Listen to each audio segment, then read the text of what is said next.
Well, we're hanging out here in the middle of the Alentejo, just arrived in the Alentejo, and it's pretty bleak. It's the middle of winter, it's cold, and I wanted to lay the foundations for this video because today we're going to go on a massive journey. So my family and I are going to head all the way down to Africa, and we're going to fly back up to Zanzibar. And it's a massive journey, but I wanted to compare it with one of the other massive journeys that had happened in Portugal way back in the late 1490s. Now, in order to understand Portugal and this whole Portugal Unlocked series that we're doing together, you and I are I'm taking you guys along with me on this massive journey all the way around Portugal in 2025. But to understand Portugal, we've got to understand its history. So let's compare this trip that I'm about to take with Vasco da Gama's trip that he went all the way around Africa itself.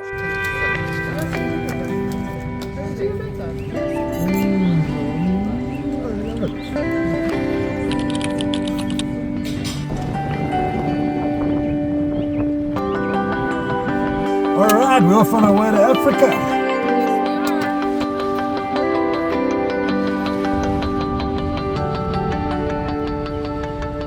As we finish up our 2.5-hour drive to Lisbon from the Algarve, I think about Vasco da Gama, who originally hailed from Sines, also south of Lisbon. He would have been briefed by the king and his advisors a few days before the journey commenced in the actual Ribeira Palace. Now sadly, this building no longer stands as it was destroyed later on in the 1755 earthquake. In its place today is this big wide expanse of the Praça Comércio, which is a large open square on the banks of the River Tejo. Now we're actually driving over the 25 de Abril, the 25th of April bridge right now, and it's down there on our right hand side. And just on the left hand side is where the ships actually left their final spot, called from Restelo, but we'll talk about that in a bit. As da Gama knelt before the king, he received his orders bound in a large book and must have spent a good few days with the king's advisors beforehand, being briefed on his mission. Now, Bartholomew Dias, who had previously rounded the tip of Africa, had naturally paved the way. However, da Gama's mission was to find India, set up trade links, and return. Do not fail, like history hints that Bartholomew Dias did. From the Ribeira Palace, da Gama travelled in a procession down to the quayside, and apparently history says that they were all dressed up in their finest uniforms, and military people came with them, and ticker tape parade, blah blah blah. Must have been amazing. And then they sailed his 3 caravels and a supply carrack towards Restelo, which is a little bit further down the river towards the ocean. Today, a monument to the discoveries has been erected, and this is where he oversaw the final loading of barrels of water, wine, hardtack, goods to trade with the locals, dried fish, and tons of supplies. Apparently, he had about 170 men spread over all 3 ships.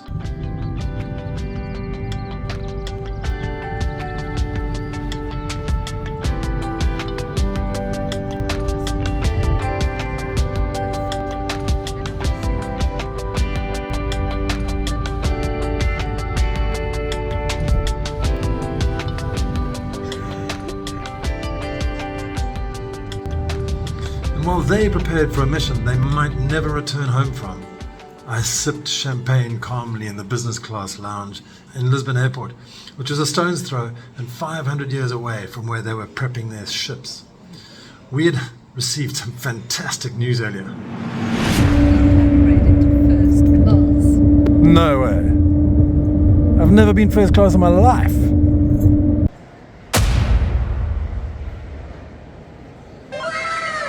We walked to the boarding gates and were ushered on board by a TARG representative. Now, back in 1497, crowds gathered bidding farewell to family members they may never see again. Only 65% of these sailors ever returned. Now, prayers were said in a local chapel nearby, and the boats were blessed by friars and priests. And note that the spectacular UNESCO World Heritage Site, the Jeronimo's Monastery, only started construction a few years later in 1501. Services blessing the fleets that sailed for India may well have been blessed there later. But back to TARG, as we took off, I just want to thank TARG for sponsoring this video. They gave us fantastic access to their crew, like Tiago, the pilot, who was amazing, and he showed us around the cockpit.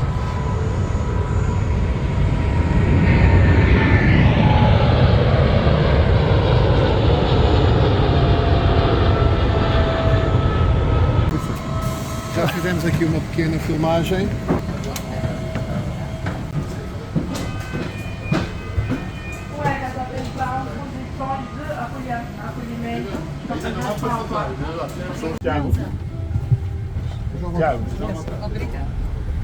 Boa noite, tudo bem? Bem, sim, senhores. Ai, desculpa. Gosto. Obrigado. Pode entrar e passar para aquele lado, por Está favor. bem?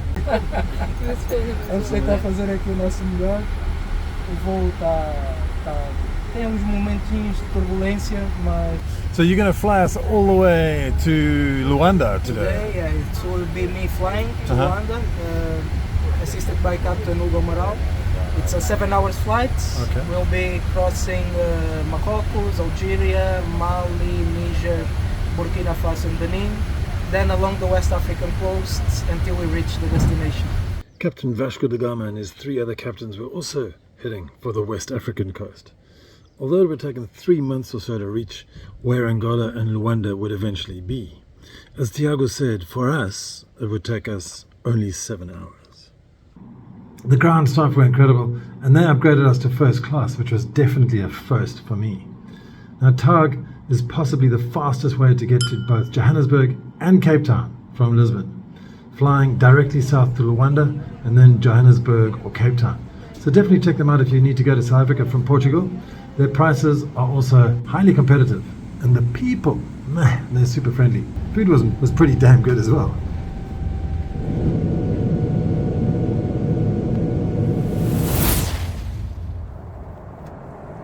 Portugal's colonial rule in Angola spanned nearly 500 years, marked by exploitation and resistance, from the transatlantic slave trade to forced labor in resource extraction.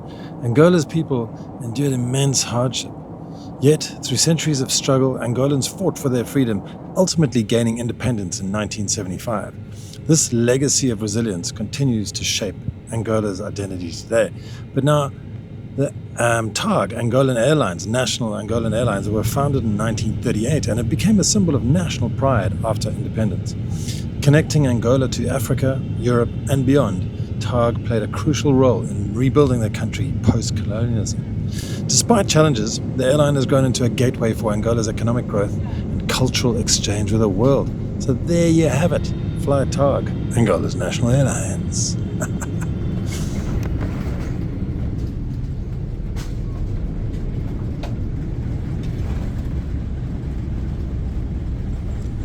While we were feeling the effects of a 7-hour flight, Vasco da Gama and his fleet had headed southwest, away from land, and sailed deep into the South Atlantic. Without resupply from land, many of the sailors became sick with scurvy and malnutrition, and they began to wonder if they'd actually survive. We washed up in the business class lounge and flew on to Johannesburg, all sprite and happy. Vasco da Gama eventually made landfall at St. Helena Bay, about 150 kilometers north of Cape Town, where they resupplied and experienced some tensions with the local Khoikhoi people. We spent the night in Joburg and then headed northeast up to Kenya, landing in Nairobi and then flying down to Zanzibar. Now, Vasco da Gama went up the eastern coast of South Africa, made landfall again at Mossel Bay, and he carried on up to Mozambique, and I'm sure he stopped at many other places along the way. But there was particular emphasis on the towns of Malindi and Mombasa, just north of Zanzibar, where we are taking a holiday for 2 weeks. And it's amazing. I look out to sea and just expect to see these galleons or caravels coasting along, and try to imagine what life must have been like, because it's hot here and it's so different to Portugal. It really is. And every single thing is different. Like the animals are different, the insects are different, the lizards are different, you know what I mean? The fruit's completely different. They wouldn't know what to eat. So it's quite a radical difference. Anyway, so they settled in Malindi, and they actually took one of their padrões, which is a big stone cross, and they erected one in Malindi, so where it is there to this day. Wow, we just got back today from Zanzibar, and it was a hell of a trip. Very, very long, and amazing to reflect on Portuguese colonialism all the way through, because obviously that Vasco da Gama trip was the beginning of the age of discoveries, and that led to African colonialism in Angola and Mozambique. And so, wow, it was quite an incredible thing to see what's happened in Tanzania. And obviously that wasn't Portuguese colonialism, that was more English colonialism. But real poverty-stricken, and then these incredibly luxurious five-star resorts.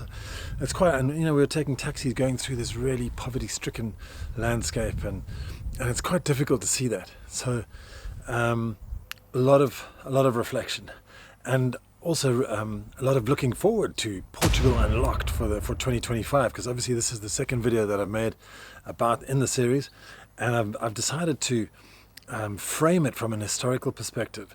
So I'll put them into order as we go through into a playlist, and I'll refer to this playlist Portugal Unlocked every single week.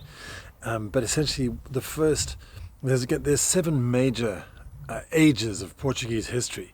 The first is like the prehistoric and Roman, and I'm just grouping these in. I'm not an historian, I'm just grouping these myself. So the first one I'm working towards is depicting Roman and prehistoric development in Portugal. The second thing is the foundation of Portugal from 1139 to 1239, right up in the north, in between the Minho and the Douro rivers, where everything was starting to happen. All the Christians were starting to expand the new Portuguese kingdom. And then there's the third period, which is actually the age of discoveries, which we were just talking about in this video. Vasco da Gama, Bartolomé Dias, and more. There's a whole bunch, and like some amazing books that you can read to find out more about this if you'd like. And the fourth period is a stage when there was a succession issue and there was no king in Portugal, so Spanish took over the rule of Portugal for 60 years, from 1580 to 1640. We can talk about that as we go through the country. And like I'm saying, these elements that I'm talking about, these historical elements, are just gonna frame it. We're gonna talk a lot about the food and the culture and the events and stuff which happen in the geography of the different places all around this beautiful country. And then the fifth is when the 1755 earthquake happened and the subsequent Pombalene reformations and renovations that happened all over the country. And it wasn't just in Lisbon, it was also in Vila del Santo Antonio, for example, etc. But we'll talk about that then. And then the next age is sort of the Napoleonic Wars in the 1800s, and there was also a sort of semi-civil war, and I don't want to say civil war because I'm not so clued up on that yet. Haven't done the research. And then obviously the last and final, the seventh age that we'll talk about is the 1974 revolution, and obviously there's the preceding dictatorship. So all these elements will give you a really good overview of Portugal, the people, why they're like this, where all these towns and what happened in them and everything. So I think it's going to be quite an exciting series to produce and look back on it after the year's finished. There'll probably be like between 40 and 50 videos all laid out in this incredible playlist. So I hope you're going to join me on this trip. And how gorgeous is this weather? I mean, it's incredible, isn't it? We just come back from this unbelievably hot and humid 30 degrees in Zanzibar in Africa, and now it's like I don't know, it feels like 15, 18, maybe 18 degrees here. It has been pouring with rain. The almond blossoms are coming out, and I'm just excited about a new year here in Portugal. Anyway, see you next week. Have a great week. AlgarveAddicts.com. We'll see you next week, but if you need any help relocating to the Algarve, click through to our website AlgarveAddicts.com. We offer tours, immigration assistance, long-term rentals, and we can buy your house.